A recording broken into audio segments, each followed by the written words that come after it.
Hello दोस्तों, कैसे हैं आप लोग। स्वागत है आपका हमारे यूट्यूब चैनल गुरु पाठशाला पे। और दोस्तों, जैसे कि हमने आपको बताया था कि हमारी जीएस वाली सीरीज चल रही है ऑलरेडी। इतिहास के हमने 2-4 वीडियो डाली थी, ठीक है। आज हमने आपको जैसे कि बताया था वैदिक पीरियड में हमने आपको 2-4 वीडियो बनाए थे। उसके बाद इंडस वैली सिविलाइजेशन की वीडियो बनाए थे, ठीक है।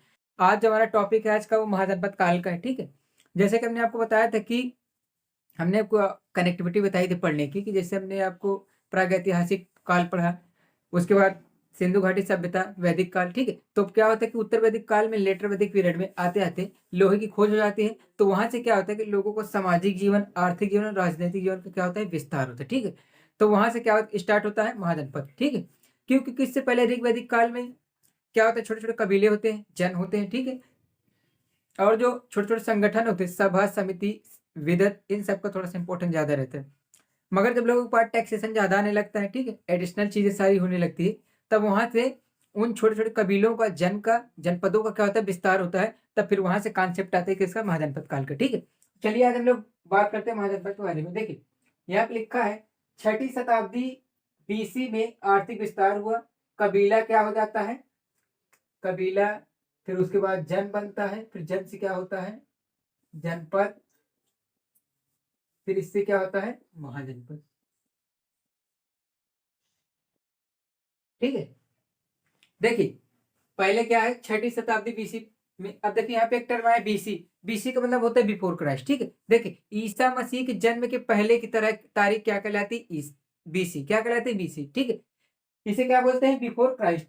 तो क्या होता है कि 6ठी शताब्दी ईसा पूर्व में आर्थिक जीवन, राजनीतिक जीवन और सामाजिक जीवन में क्या होता है, परिवर्तन होता है, ठीक है। देखिए कबीला, जन, फिर जन से जनपद, जनपद से क्या होता है, महाजनपद। देखिए फिर 16 महाजनपद का कॉन्सेप्ट आता है। और 16 महाजनपद की जानकारी जो हमको मिलती है वो कहाँ मिलती है, एक बौद्ध ग्रंथ है जिसको हम लोग अंगुत्तर निकाय बोलते हैं, ठीक है, वहां मिलती है। और दूसरा क्या होता है, जैन ग्रंथ है जिसका नाम है भगवती सूत्र, ठीक है। तो ये दो महत्वपूर्ण किताबें हैं जहां से हमको 16 महाजनपदों के बारे में जानकारी मिलती है, ठीक है। कौन कौन, पहला था हमारा बौद्ध ग्रंथ अंगुत्तर निकाय, दूसरा क्या है, जैन ग्रंथ जिसको बोलते हैं हम लोग भगवती सूत्र, ठीक है। 16 महाजनपदों की सूची मिलती है इसमें, ठीक है। देखो अब जो पहले जो शासन होता था, एटलीस्ट जनपदों में राजतंत्र था, और कुछ जगहों पे क्या मिलता है, गणतंत्र, ठीक है। राजतंत्र का मतलब होता है राजा के द्वारा शासन, और गणतंत्र का मतलब क्या होता है, कुछ लोगों के समूह के द्वारा, गण के द्वारा शासन, ठीक है। तो चलिए आज हम लोग देखते हैं कौन कौन से जनपद थे। तो राजतंत्र मतलब राजा द्वारा शासन, और गणतंत्र मतलब गण द्वारा यानी लोगों के द्वारा शासन। देखिए अब आपको इसमें जो क्वेश्चन आते हैं, बेसिकली आपको जैसे कि जनपद दे देगा और उनसे रिलेटेड राजधानी, आप उनको क्या करिए, मैच कराइए, ठीक है। देखिए सबसे पहला महाजनपद हमारा अंग है, राजधानी चंपा। दूसरा मगध है, राजधानी पाटलिपुत्र। कुरु है, इंद्रप्रस्थ, आज का दिल्ली, ठीक है। उसके बाद हमारा चेदी, सूक्तमती, काशी, वाराणसी, ठीक है। उसके बाद गंधार, तक्षशिला।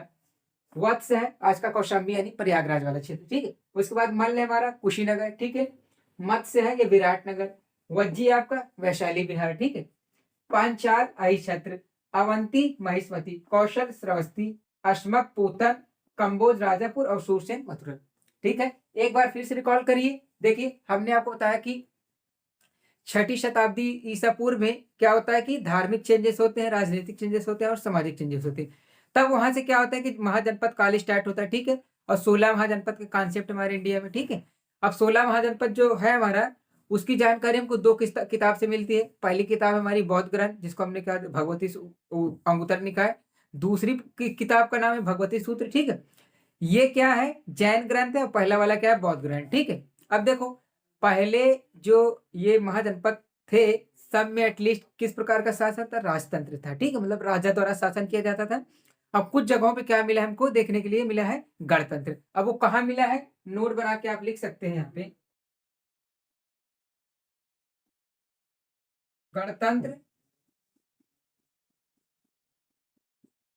वैशाली, वज्जी, ठीक है। तो वज्जी में क्या मिला है, गणतंत्र मिला है, ठीक है। क्या मिला है, गणतंत्र मिला है, ठीक है। देखिए अंग है मगध, कुरु, चेदी, काशी, गंधार, वत्स, मल्ल, मत्स्य, वज्जी, पांचाल, अवंती, कौशल, अश्मक, कंबोज और सूरसेन। देखिए कभी कभी आपके एग्जाम में क्वेश्चन यह आता है कि आपकी यूपी से कितने महाजनपद मिले हैं, तो यूपी से कितने मिले हैं, 8। कितने मिले हैं 8, और बिहार से कितने मिले हैं 3, बिहार से कितने मिले हैं 3, यूपी से कितने 8, बिहार से 3, ठीक है। टोटल मिला के कुल हो जाता है कितने आपके 16 महाजनपद, ठीक है। कुछ आपके विदेश से मिले हैं, ठीक है, और कुछ जैसे राजस्थान एमपी से कुछ एक एक दो दो तीन तीन करके ऐसे मिले हैं, तो टोटल आपका हो जाता है कितना 16 महाजनपद, ठीक है, 16 महाजनपद। देखिए महाजनपद से और आपके क्वेश्चन कैसे बन सकते हैं कि महाजनपद से जैसे क्वेश्चन एक आपका ये बन सकता है कि जैसे महाजनपद जो थे उनका वर्तमान क्षेत्र क्या था, ठीक है। जैसे मान लीजिए जो महाजनपदों का विकास हुआ है वो अपना कहाँ हुआ है, उत्तर भारत में और मध्य भारत में, मतलब आज का यूपी बिहार, उसके बाद आपका हरियाणा हो गया, उसके बाद मध्य प्रदेश हो गया, यहाँ पे क्या हुआ महाजनपदों का विकास हुआ, ठीक है। तो ऐसे ही आपको इसको क्या करना है, रिकॉल करना है, ठीक है। पहले आपको क्या करना है, ये चीजें ध्यान में रखनी है, ठीक है। गणतंत्र थोड़ा ध्यान में रखना, राजतंत्र, 16 महाजनपद का कॉन्सेप्ट और कौन कौन सी पुस्तक में इसका जिक्र मिला है, कबीला कैसे तब्दील हो जाता है जन्म में, जनपद, जनपद के बाद क्या होता है महाजनपद, उसका आकार क्या हो जाता है, धीरे धीरे बढ़ता जाता है। अब वही 16 महाजनपद को आपको क्या करना है, रिकॉल करना है, और उनका वर्तमान क्षेत्र कहाँ कहाँ पे है, ठीक है। जैसे कि हमने आपको बताया कि उन 16 महाजनपदों में से 8 अपना कहाँ था, यूपी में था, और क्या था 3 बिहार में था, ठीक है। और आपको इसका क्या करना है, ऐसे ही याद करना है कि अंग की राजधानी क्या है, चंपा, मगध पाटलिपुत्र, कुरु क्या इंद्रप्रस्थ, ऐसे सारे को क्या करना है, आपको राजधानी याद करनी है, ठीक है। तो दोस्तों इसको आज आप क्या करिए, इसको आप राइट डाउन कर लीजिए, ठीक है, और ऐसे इसको क्या कर लीजिए, एक बार रिवीजन कर लीजिएगा, तो आपका महाजनपद वाला कॉन्सेप्ट क्या हो जाएगा, क्लियर हो जाएगा, ठीक है। बाकी आप पढ़ते रहिए, बढ़ते रहिए। Thank you, all the best.